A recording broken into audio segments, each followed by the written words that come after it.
face-to-face. So I know Amanda has taken roll call, and it does appear that we have a quorum available for the meeting. Just some housekeeping items. If you have public comments to make, please enter those into the chat room feature, and then those will be read when we get down to item number 3. First item of business in today is approval of the January 2021 TPC meeting minutes. I need a motion and a second, if I could, please. So moved. Keith Griffey. Second, Bill Dara. All right, have a motion and a second. Any discussion on the minutes? Hearing none, all those in favor say aye. Aye. Aye. Aye. Well, we'll also accept the raising of a hand in case you're muted. That way you don't have to unmute every time. So opposed, same sign. All right, minutes are approved. Public comment period. Greg, do we have any public comments? We do not have any public comments at this time, and we didn't receive any previous from their email, but we did have some technical issues this morning accessing the email. So if we did get any sent today, we will check those out after the meeting, get that to TPC, and address those in the next month's meeting. Great, thanks, Greg. Public involvement report. Also, call on Greg for this. Yeah, good afternoon. I'm excited to bring you all some new numbers for our outreach efforts. Amanda, I'm unable to share my screen. If you all could bring up my document for this.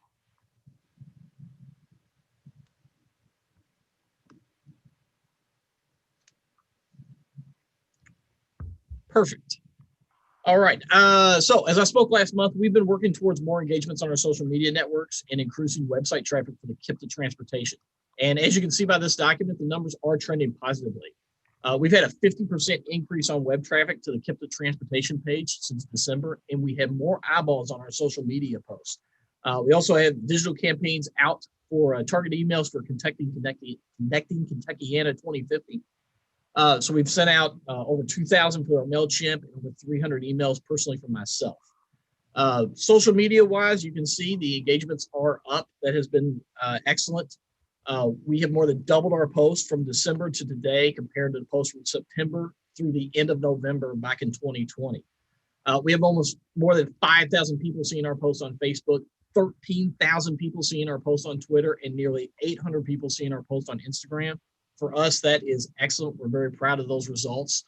As you can scroll down to the second page, our survey results have been also as excellent. We've had over 500 survey returns for the active transportation plan. We've had almost 100 for, or over 100 for the Connecting Kentuckiana 2050 since that launch, and that was done February the 10th. So virtually, we've been presenting across the region as we spread the word on the update for CK 2050. We've presented to 9 groups already and have over a dozen more planned through the end of March. I will say, if you have any groups that you think we should be presenting to, please don't hesitate to let me know. You can drop me an email or phone call. We continue to answer calls and emails from the public on issues and projects, other transportation issues, and we're looking forward to the next month of presentations and developing more strategic outreach efforts. So that will wrap it up for me. I'll take any questions. We will send this one pager to you all in an email after the meeting, so you all get a chance to look it over and see the numbers broken down. Okay, thank you, Greg. Any questions for Greg? All right, moving on. Item number 4, Kytc Performance Management Plan Safety Target Updates. Andy Rush. Thank you, sir. I'm going to attempt to share my screen here.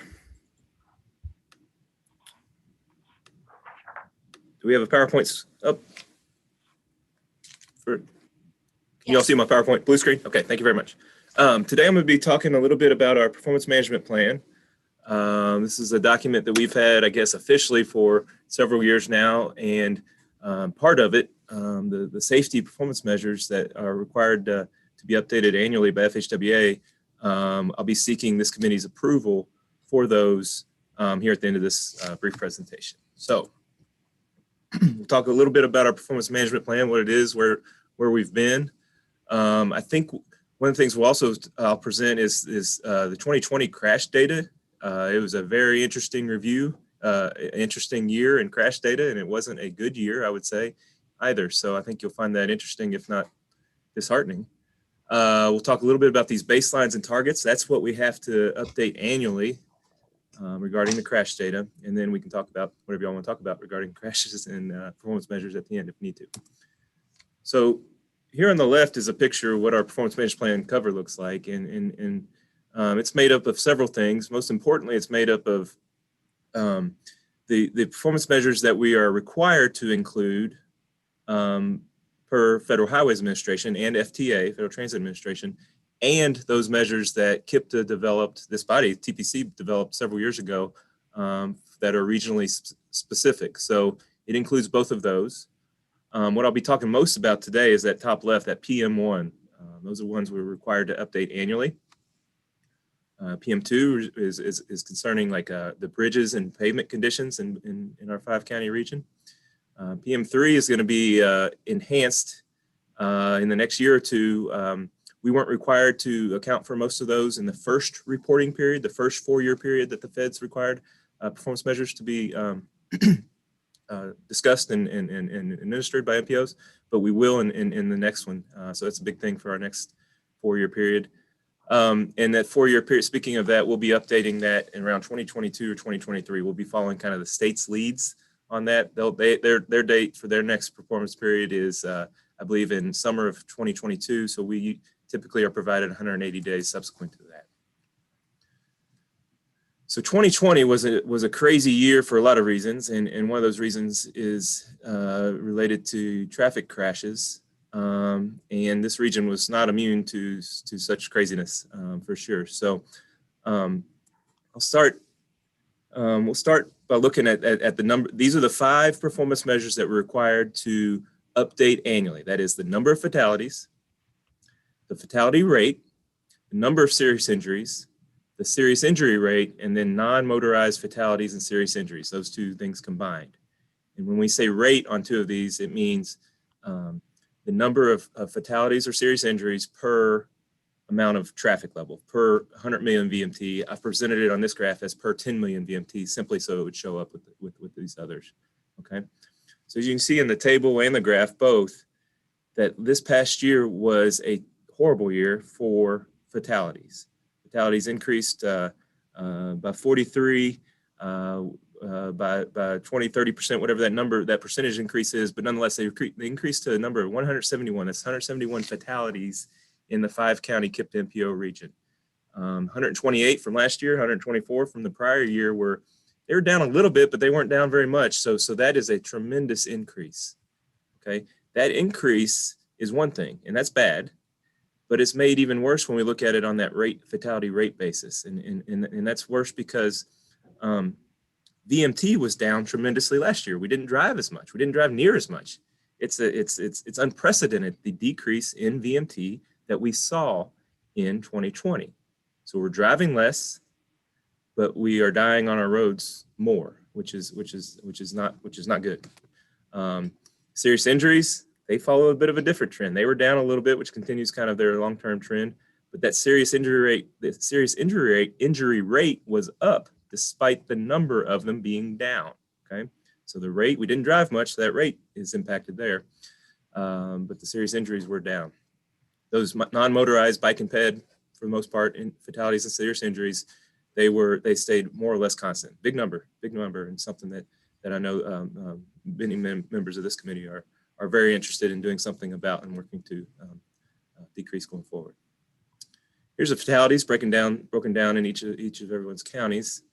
It went up across the board. Of course, the big increases in Jefferson County, but all 5 of the counties saw at least a slight increase. So there's no county that didn't experience this. Serious injuries, you know, it's like I said, it dropped county level at the 5-county level, at the regional level. Counties are up and down. In Indiana, I don't trust these that much because of the way that serious injuries are accounted for in this Indiana crash data. At some point in time, the data will be on par with the Kentucky data, but in both states, there's still a little bit of subjectivity to what is a serious injury. Here's our non-motorized fatalities and serious injuries. I think if nothing else, this graph shows that that this is an issue that is most present in the most urban of counties, in Jefferson County. It's not to say it's a non-issue in other counties. It's just to say that 106 out of the 118, the vast majority of them are in Jefferson County. I think we had one of these last night. I think I read in the news. There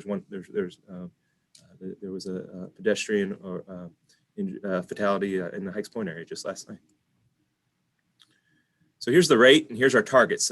So we're kind of moving now from 2020 in review to what we must do each year, and that is to create new targets and baselines. So for those that were here last year for my presentation and the year before, I think, we have to set a 5-year rolling average for our baseline and a 5-year rolling average for our target. We don't get to choose the 5 years. The feds say that your baseline is the 5-year period, 2015 to 2019, while your targets for each of these 5 measures are the years 2017 through 2021. Okay, so our targets, this is key. The targets are 4 years that are in the past plus 1 year that's in the future, this current year that we're in now. So that makes it tricky. So the TTCC and TPC last year, and TPC approved this recommendation last year. The recommendation was, you see in the blue in the chart, we will assume that 2021 will be the same as 2020, and that has big consequences this year because of how much of a hopefully anomaly. Hopefully, time will tell that 2020 was an anomaly, but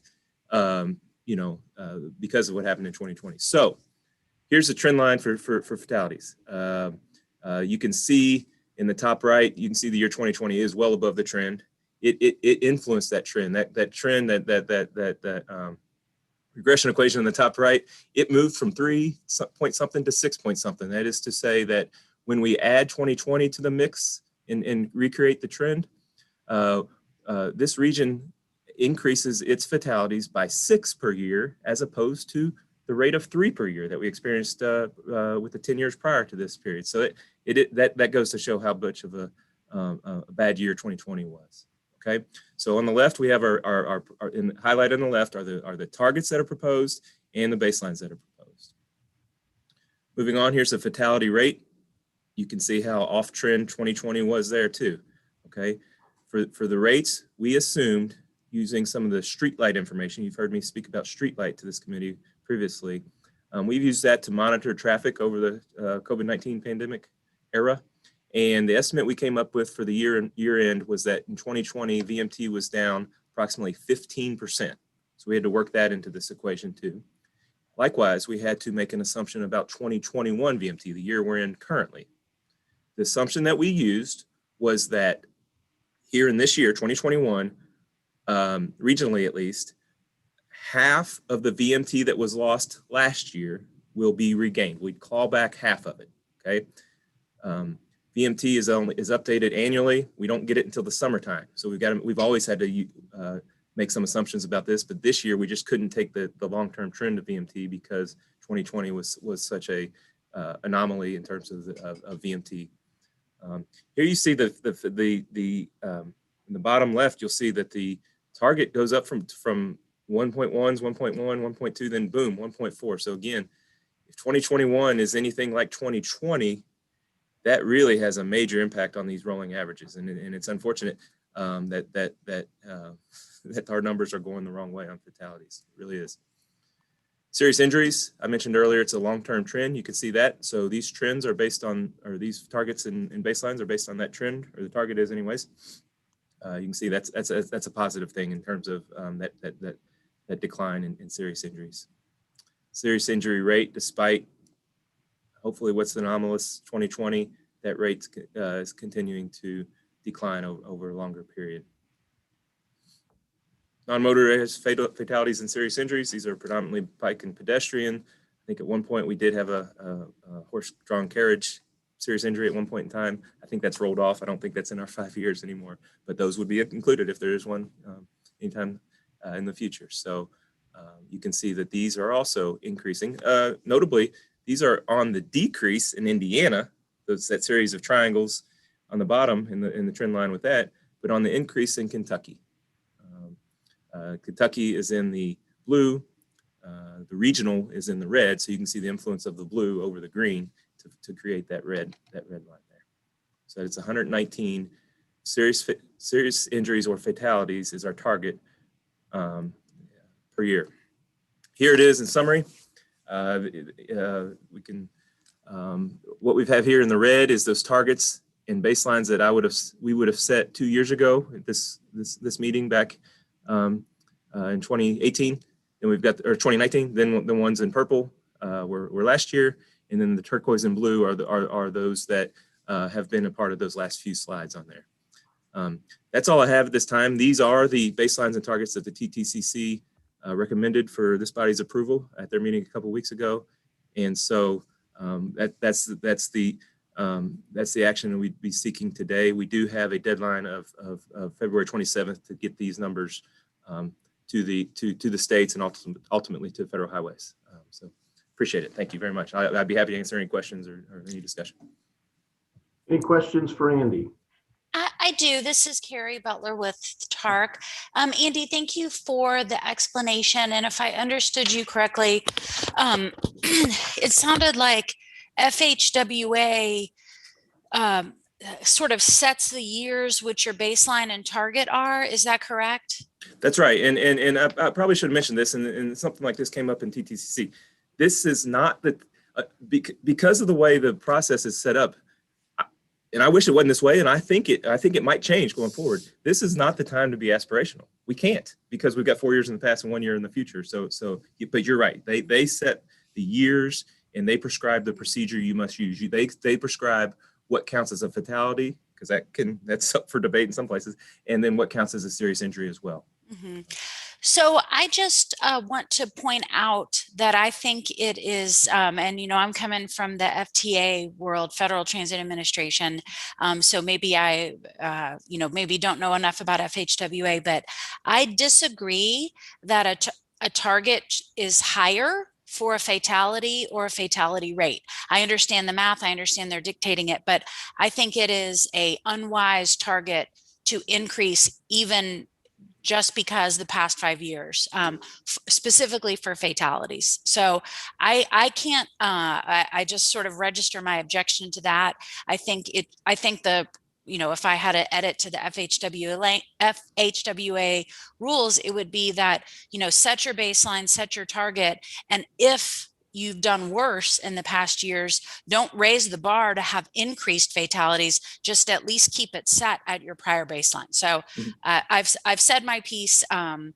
that can be noted into the record. Right. So this time last year at this meeting last year, even in February, because we have a February deadline each year, what was approved at that point in time was a change in the methodology that KIPTA staff used to come up with specifically the fifth year of the target year. Again, 4 years of the target are in the past, which kind of doesn't make it an ideal target timeline. Previously, our methodology stated that we would use that trend line to tell us what in this case 2021 might look like. Okay, so last year at TTCC and then ultimately at TPC approval said that, well, because of just what you're saying, I think we feel uncomfortable with that. And so let's assume the fifth year of those 4 years, the 1 year we are projecting, happens to be just like the last year of those four. That way, in the way we were going until 2020 happened, that accomplished what you are talking about. Mm-hmm. This year was so anomalous that it kind of messes it up, makes it go the other way even, which is unfortunate. And so I hear exactly what you're saying, and we even changed our process last year to account for that, I would say. But it was such an oddball year, I'm afraid. Yeah. So I not having been in this TPC last year, I appreciate the at least thoughtfulness with it last year. I will say, I can say at the Lexington TPC meeting at this time last year, I raised a similar objection as I am right now. I just think your target should not allow you to increase fatalities and the fatality rate year over year, which is how this is set up. So just be clear, it would be keeping it constant. It's assuming we're keeping it constant. And so to keep the 5-year rolling average at the same level as the baseline, the number of fatalities that would require to happen in this year that we're in now would be a tiny number. I think I did the math recently. It's in the double digits, let's say, whereas we had 171. And so to set a target at the baseline, it does not appear that would be achievable given both the historic trend that we have in play here. Because we would need, because what's going on here too, by the way, is we're rolling off years. The year that rolled off in the most historic year, the 2016 in our target and 2014 in our baseline, those years are relatively lower than the ones that are coming on, and so that plays a big role in the math as well. Right. I think I understand the math, and I think that's where I see my objection with FHWA is that if you continue to, if you don't improve, you let the rate get higher. Like if we continue to have increased fatalities, our target keeps going up to allow for a higher rate of fatalities.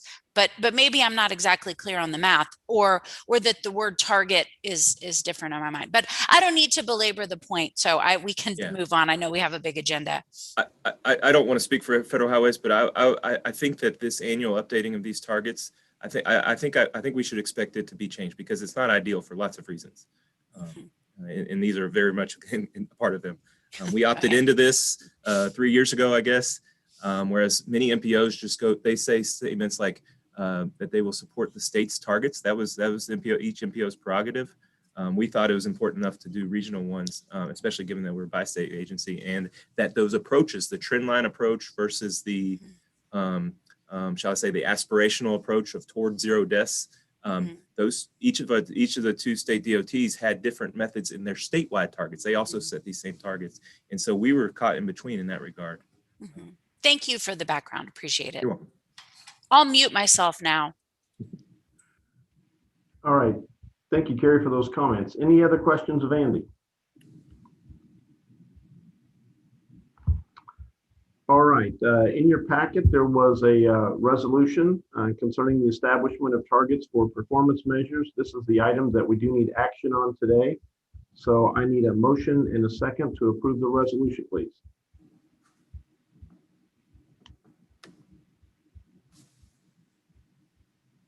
So moved, Jim Urban. Second. All right, we have a motion and a second on the resolution. Any other questions, comments? All those in favor say aye or raise your hand. Aye. Opposed, same sign. Resolution Opposed. passes. Next item up is MPO dedicated funding program. I'll turn to Amanda for this one. Thank you. Clarksville's Riverside Drive reconstruction project, which is KIPTA-ID 2393, recently made available $3,811 from its right-of-way phase that was scheduled in 21. And we know that in Indiana, we can't spend those dollars in the year that they're scheduled. If we don't obligate them, we lose them. So staff announced the availability of these funds, and we received one cost increase application. New Albany proposed to use the additional funds for the preliminary engineering phase of the Mount Tabor Road Phase 2 reconstruction project, and that's KIPTA-ID 309. TTCC recommended your approval of the cost increase during our February 10th committee meeting. So action is requested of TPC to approve the $3,811 cost increase for New Albany's Mount Tabor Road Phase 2 reconstruction project. Be glad to take any questions. Any questions for Amanda?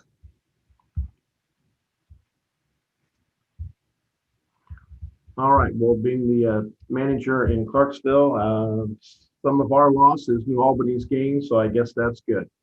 I need a motion and a second to approve this item. Motion to approve, Bill Dare. Second, Carrie Butler. All right, have a motion and a second. Any further discussion? All those in favor say aye, raise your hand. All those opposed, same sign. All right, that item is approved. We'll go back to Andy for the KYTC shift process. All right. back, and this one will be much shorter, I promise. Today I'm going to present a little bit about KIPTA's, what we see as the KIPTA approach to the KYTC shift process. Shift is a process that KYTC initiates every 2 years that culminates, it's a data-driven process that is designed to culminate into a group of projects that are part of their 6-year highway plan or their highway plan that will ultimately be developed at the end of this year. So I know there's some KYTC staff on the line, as they say, so please feel free to jump in and correct me if I say anything that's clearly in error this afternoon. Here's a little bit about the schedule, the shift schedule, okay?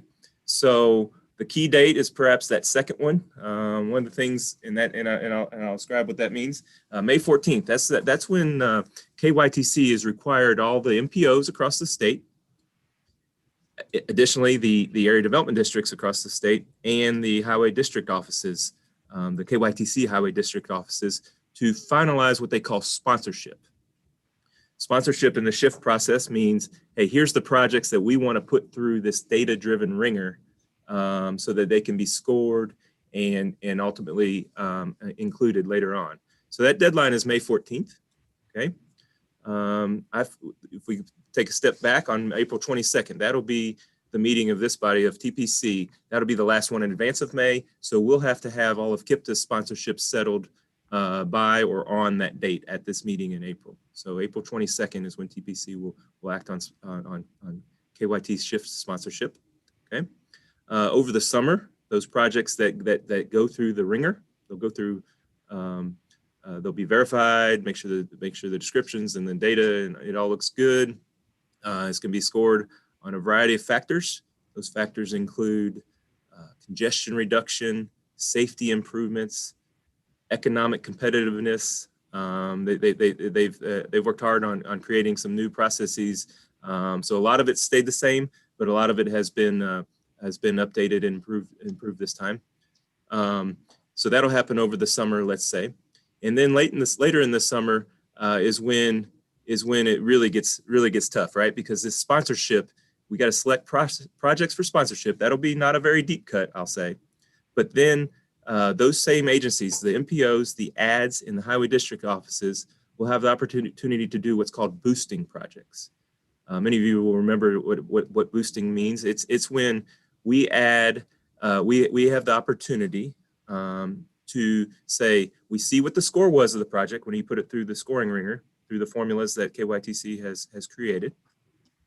And both the highway districts and the ads/MPOs will be able to boost projects to say, these are projects that are priorities in this region. So they'll get extra points. Last time it happened to be like 15 extra points, 15 that the MPO could apply, 15 that Transportation Cabinet could apply for up to a total of 30 additional points for each and every project. And then that culminates, like I said, at the end of the year with the draft recommended highway plan. So it's a little bit more about sponsorship. The KIPTA MPO gets 49 sponsorships. That means we have the opportunity to say, to select 14 projects to go through that ringer that I mentioned. KYTC District 5 has 67. So they have that district has 8 counties, 3 of which are KIPTA MPO counties, 4 of which are KIPTA ad counties, and 1 of which is Franklin County, which is Bluegrass ad. And one thing that's important to note, and it's critically important to note, is what projects are eligible to be sponsored, okay? So this has changed a little bit, but it's still mostly the same.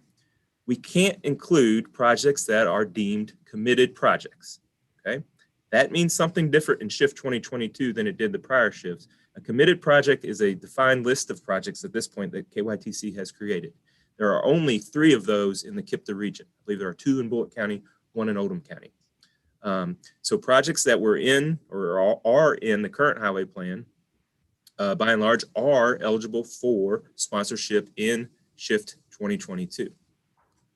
Other projects that aren't a part of Shift will be just the standalone maintenance projects. That I don't believe that's changed in any measurable way.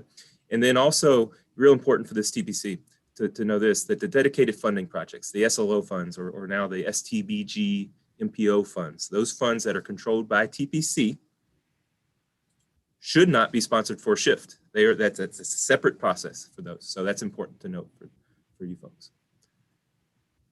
Here's a bit about the approach that KIPTA plans to undertake. And this is what TTCC had recommended for approval at their meeting a couple weeks ago. By and large, we're going to follow the past precedent. The past precedent is to do some of the following, or all the following, I suppose. And I'll start with the third one, or I'll start with the second one.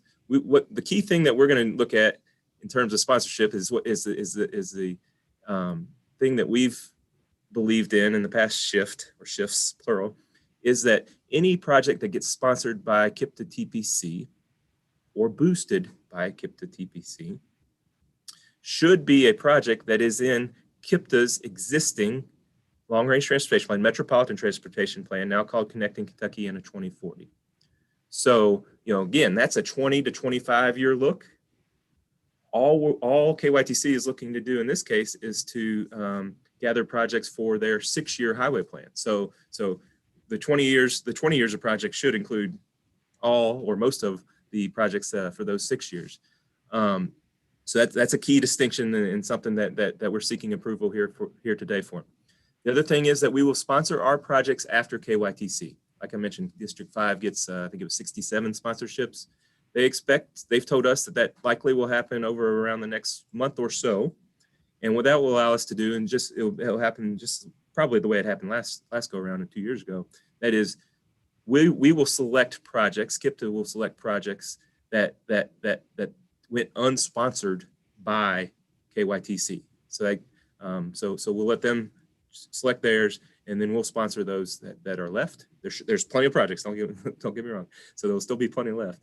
And what we're going to use first and foremost to guide that process, what we propose to use is the project rankings that came out of our long-range plan, out of our MTP, Metropolitan Transportation Plan, Connecting Kentucky. So we're going to use those rankings as our guidance, and that's going to certainly be the first cut. And that's something that we will discuss at that April meeting of TTCC, potentially a TTCC working group in and around April, and then ultimately culminating in a TPC recommendation, hopefully at this meeting in April.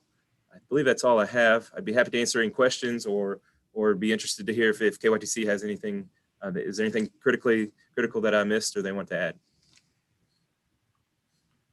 Thank you, Andy. Any questions?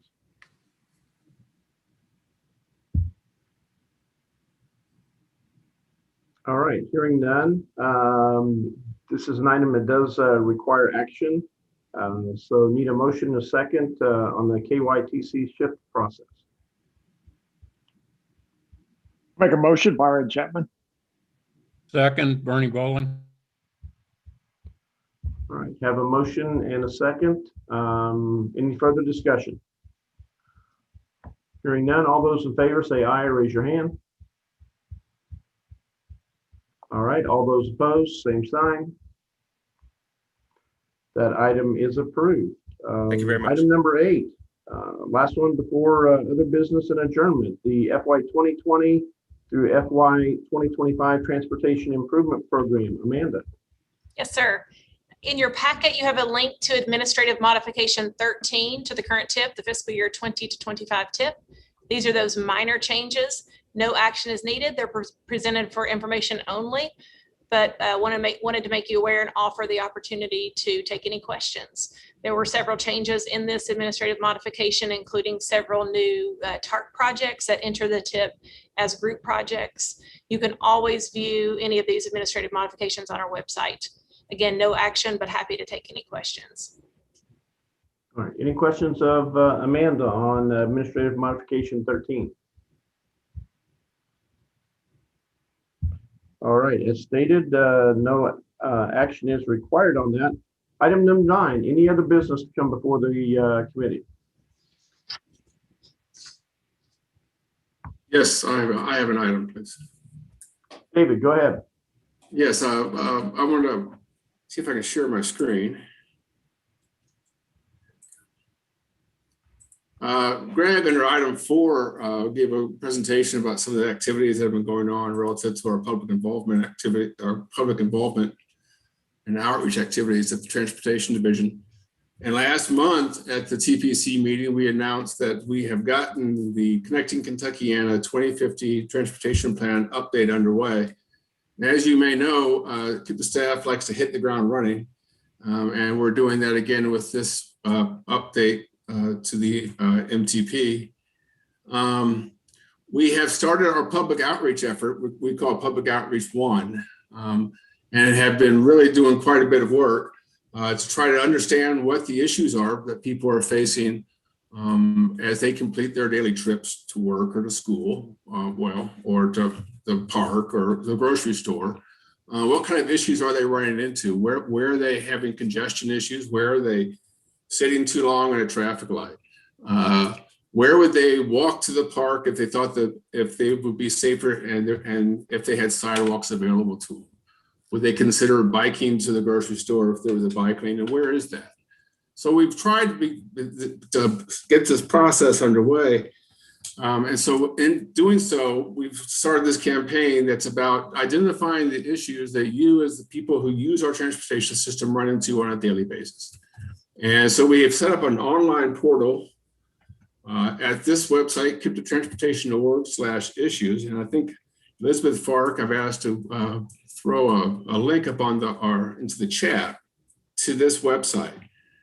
And well, we've been really successful so far. I think as Greg announced, we've already had 9 meetings with various agencies and organizations throughout the region. And we have 13 more scheduled and hopefully more to add. And that's where we can use your help, is that more to add. And in the next week, Greg is going to be reaching out to all the TPC members and asking if you can help to identify organizations that you think we should talk to.